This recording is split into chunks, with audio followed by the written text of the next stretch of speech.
आज हम चर्चा कर रहे हैं protection of children from sexual offence POCSO act 2012 की। बहुत सारे लोग इन तीन एक्टों में बड़ा कंफ्यूजन करते हैं और आज हम उसी चर्चा से शुरुआत करते हैं कि ये तीन एक्ट कौन से हैं और पॉक्सो उसमें कैसे बनाया गया और उसकी आज भारत में क्या स्थिति है। तो सबसे पहले जानते हैं कि भारत में तीन एक्ट, एक था protection of children from sexual offence जिसको पॉक्सो कहते हैं, 2012 में बनाया गया। दूसरा है the sexual harassment of women at work place in bracket protection prohibition and redressal act 2013 जिसको पॉक्स बोलते हैं।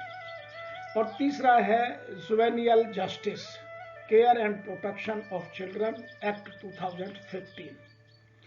और ये ऐसे एक्ट हैं कि जिनका प्रभाव समाज में नजर आना चाहिए, जिनसे आने वाली पीढ़ी को या जो हमारे आज बाल हैं उन बालकों को, उन बाल को जो कल युवा हो रहे हैं उनको प्रोटेक्शन नजर आना चाहिए। लेकिन वस्तु स्थिति ऐसी नहीं है, वह कुछ अलग है। ये समझते हैं कि जो हमारा पॉक्सो है उसमें कुछ प्रोएक्टिव मेजर्स लिए गए थे ताकि बच्चे अपने आप को सेक्सुअल एक्टिविटीज से सुरक्षित महसूस करें। उसमें जो मेन मेजर्स है आज उनकी चर्चा करते हैं। सबसे पहला है background checks of all staff being hired. All staff should sign an affidavit of no criminal record. वह चाहे पीएन हो, चाहे वो स्कूल बस का ड्राइवर हो, अटेंडेंट हो, या स्कूल में काम करने वाला टीचर हो, या और कोई स्टाफ हो, उन सब की बैकग्राउंड चेक होना और उनका ये एफिडेविट होना कि मेरा पास्ट का कोई क्रिमिनल रिकॉर्ड नहीं है। दूसरा, CCTV cameras for surveillance. Her school में सीसीटीवी लगना जरूरी है। अब तो लोगों ने बस तक में, जो ऑफिस की, जो स्कूलों की बसें हैं उस तक में लागू कर दिया है। तीसरा है टेक्नोलॉजी यूसेज गाइडेंस। चौथा है कंप्लेंट बॉक्स। जगह जगह आप कंप्लेंट बॉक्स लगे ताकि बच्चे छोटी छोटी गतिविधि जो उन्हें पसंद नहीं आती है, जिनको वह असहज महसूस करते हैं, वो स्कूल की मैनेजमेंट कमेटी तक आती रहे। नेक्स्ट है centralise child helpline number 1098 must be popularised and displayed at prominent places in the school. प्रत्येक स्कूल में यह जो प्रोमिनेंट लोकेशंस हैं, जैसे मेन गेट है या जहाँ लाइब्रेरी है, जहाँ बच्चों का आना जाना सबसे अधिक है, वहाँ सब ये नजर आना चाहिए। नंबर 7 है complaint mechanism for children must be established and made known to every children and their parents and guardians. यह उनके अभिभावकों को, उनके गार्जियन को और बच्चे को खुद को यह पता होना चाहिए कि मेरे यहाँ जो कंप्लेंट का मैकेनिज्म है वो क्या है, मैं किसको कंप्लेंट करूं और कैसे उसका निपटारा होगा। नंबर 8 है transportation safety precautions should be taken care of. जो मैं भी बात कर रहा था कि लोगों ने जो स्कूल की बसें हैं उनमें भी अभी सर्विलेंस कैमरा मैंने कई स्कूलों की बसों में देखे। नंबर 9 है online interaction safety provisions to be followed. क्योंकि अभी बहुत सारी क्लासेस कोरोना के वक्त में ऑनलाइन हुई, तो उसमें टीचर को या जो ट्यूटर है उसको यह पता होना चाहिए कि मैं किन शब्दों का चयन करूं, किस भाषा का प्रयोग करूं, मेरी व्याकरण में कैसी ऐसे शब्द ना हो जिनका दो अर्थ ही मतलब निकलता हो। तो वह सब पहले से उसको ट्रेनिंग और एजुकेशन होना आवश्यक है। नंबर 10 है safe photographing of children and prosecution during the precautions during the picnic and outdoor activities. हम जब भी कोई आउटडोर एक्टिविटी करते हैं, बच्चों को पिकनिक पे ले जाते हैं या कहीं और कोई छोटा मोटा विजिट कराते हैं, तो उस टाइम 100% सेफ्टी की या उनके फोटोग्राफ्स को, इन चीज़ों को ध्यान रखने की आवश्यकता है। नंबर 11 है special precautions infrastructure to be taken care by the residential schools. जो जहां बोर्डिंग अलाव है, जो रेजिडेंशियल स्कूल है, वहां स्पेशल टेकिंग होनी चाहिए, केयर होनी चाहिए।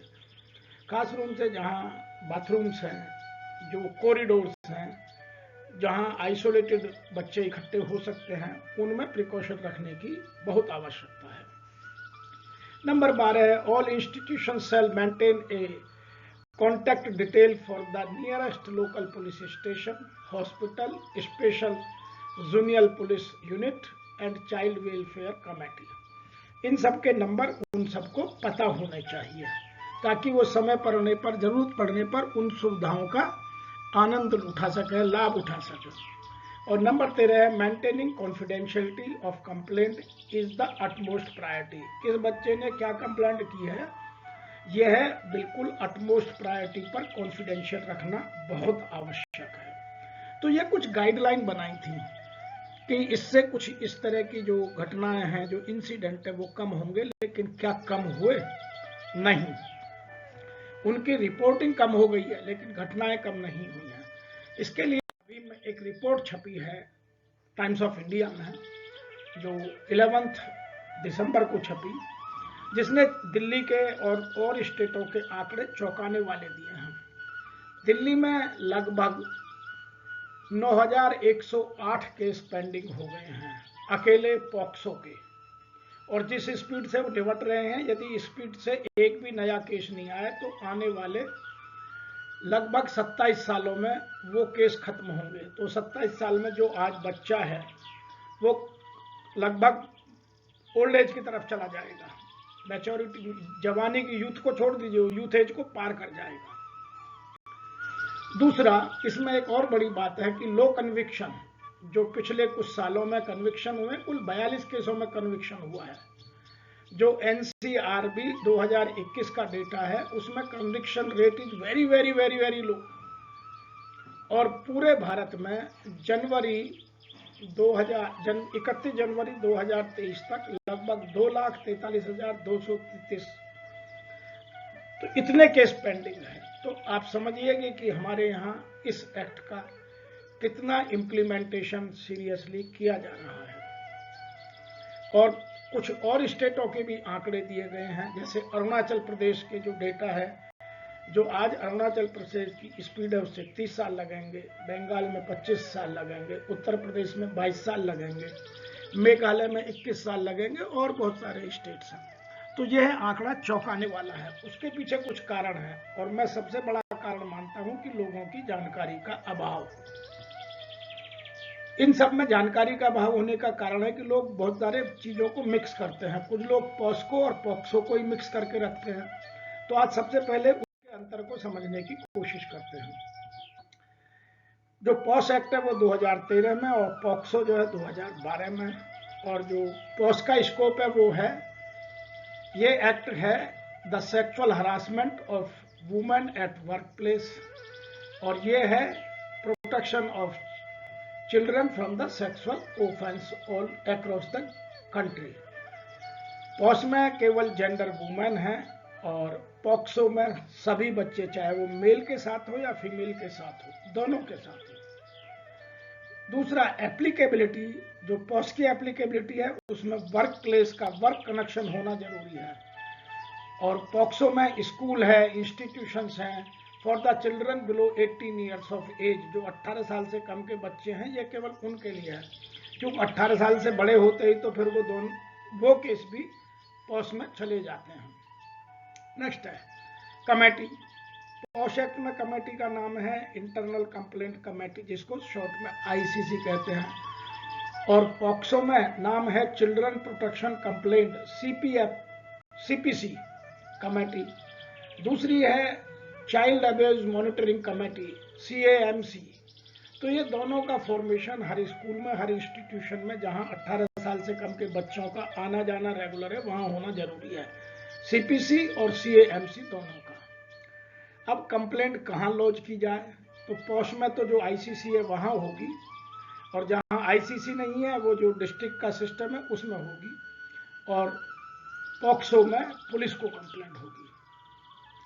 अब दोनों में हमें क्या करना आवश्यक है, तो पॉस में create and communicate a detailed policy. Number 2, ensure awareness to all employees. Number 3, constitute, train and empower POSH committee और कमेटीज एट एवरी प्लेस, जितने आपके वर्क प्लेस है सब जगह। नंबर 4 है display of posters, display of post policy, ये सब जरूरी है। नंबर 5 है prepare a annual report and submit to the respective authority. हर एक स्टेट में अथॉरिटी बनी हुई है, उन अथॉरिटी को आप सबमिट कीजिए। पॉक्सो में सभी बच्चे हैं, इसका जो कमेटी का नाम है बता दिया। जो मस्ट डू है इसमें वह आता है define the children protection policy for the school. Her school की अपनी पॉलिसी होनी आवश्यक है। दूसरा, हर स्कूल में CPC children protection complaint committee होना आवश्यक है। नंबर 4 जो इसमें इंपॉर्टेंट है वो है CAMC। CAMC का मतलब है चाइल्ड अब्यूज मॉनिटरिंग कमेटी, तो ये कमेटी होना आवश्यक है। नंबर 3 इसमें जो मेजर बात है वो है पीरियोडिक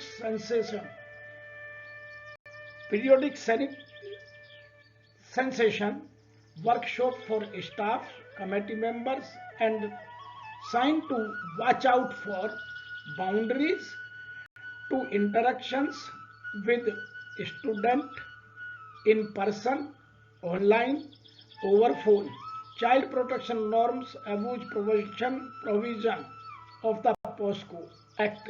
ये सब चीजें उनको जानना और उनका हर 6 महीने में एक बार साइन करना बहुत आवश्यक है। इसमें जो नंबर 4 चीजें हैं वो और भी ज्यादा इंपॉर्टेंट है। हर स्कूल को periodic age appropriation sensitisation on good touch and bad touch, कहाँ हाथ लगाने से गुड टच माना जाता है, कहाँ हाथ लगाने से बैड टच माना जाता है। नागपुर बेंच का केस पूरे भारत में बहुत यूनिक केस माना गया, जिसमें कि यदि बीच स्किन टू स्किन टच नहीं है, वह सब बाद में सुप्रीम कोर्ट ने बदल दिया। इसीलिए इन चीजों की जानकारी देना बहुत आवश्यक है। नंबर की बात करते हैं, टाइप ऑफ सेक्सुअल हरासमेंट। इसमें है quid pro quo, hostile environment, physical, verbal, non verbal, ये 3 तरीके हैं। जबकि पॉक्सो में preventive sexual assault, aggravative preventive sexual assault, sexual assault, aggravative sexual assault, sexual harassment, use of a child for pornographic purposes, ये सब आपको जितने भी ये टाइप हैं इन सब से बचना है। अब पनिशमेंट क्या है, तो पनिशमेंट पॉक्सो में है रेप्रीमेंड, वार्निंग, मतलब किसी को फटकार लगा देना, किसी को वार्निंग दे देना, चेतावनी देना, सेंसर, काउंसलिंग, फाइनेंशियल पेनल्टी जो एक्ट में है वो सब, और यदि इन सब के भी नहीं सुधरता है तो टर्मिनेशन फ्रॉम द जॉब, ये है। लेकिन पॉक्सो में कुछ अलग है। पॉक्सो में है from up to 3 years of imprisonment and fine for sexual harassment.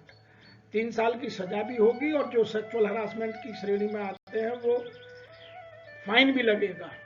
और यदि 10 साल से कम की है तो 10 years of imprisonment which may extended to the life imprisonment.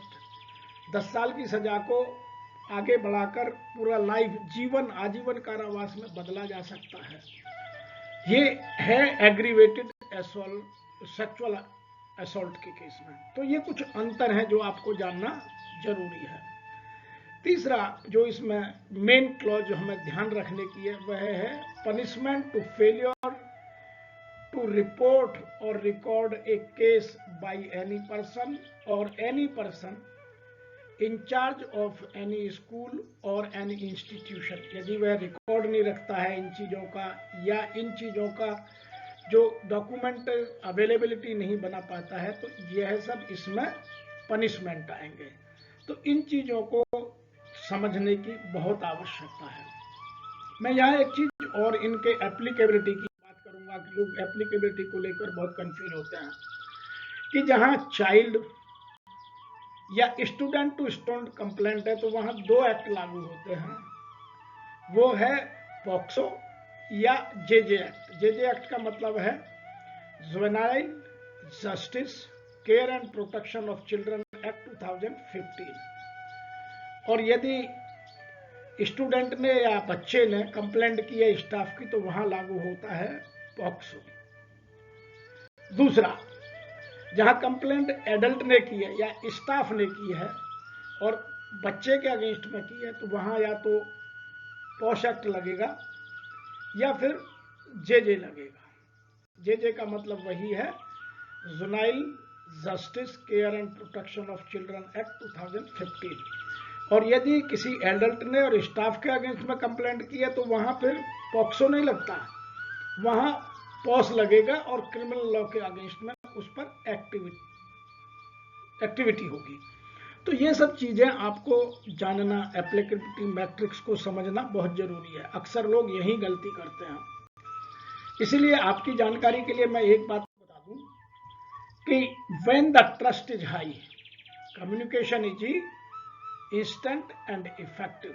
जहां बच्चों में विश्वास की भावना बहुत अधिक होती है, वहां बच्चों से आपको कम्युनिकेशन भी फास्ट होगा, संवहन भी फास्ट होगा, आसान से होगा, तुरंत होगा, बिना किसी बाधा के होगा, और वह इफेक्टिव भी होगा, असरकारक भी होगा, आपको हर चीज पता होगी। इसलिए हर स्कूल में या हर इंस्टीट्यूशन में आवश्यक है कि वह अपने यहाँ बच्चों के बीच और स्टाफ के बीच विश्वास की खाई को मिनिमाइज करे, विश्वास को जितना बड़ा कर सकता है उतना बड़ा करे। आज इतनी ही बात करते हैं। आपको लगता है कि इस विषय पर कोई और जानकारी या इन सब के इम्प्लीमेंटेशन की और जानकारी, तो हमें लिखिए। हम सदैव आपकी इस तरह की छोटी छोटी जानकारी कर आपकी कानून पर पकड़ बनाने में आपके सहयोगी बनने को सदैव तत्पर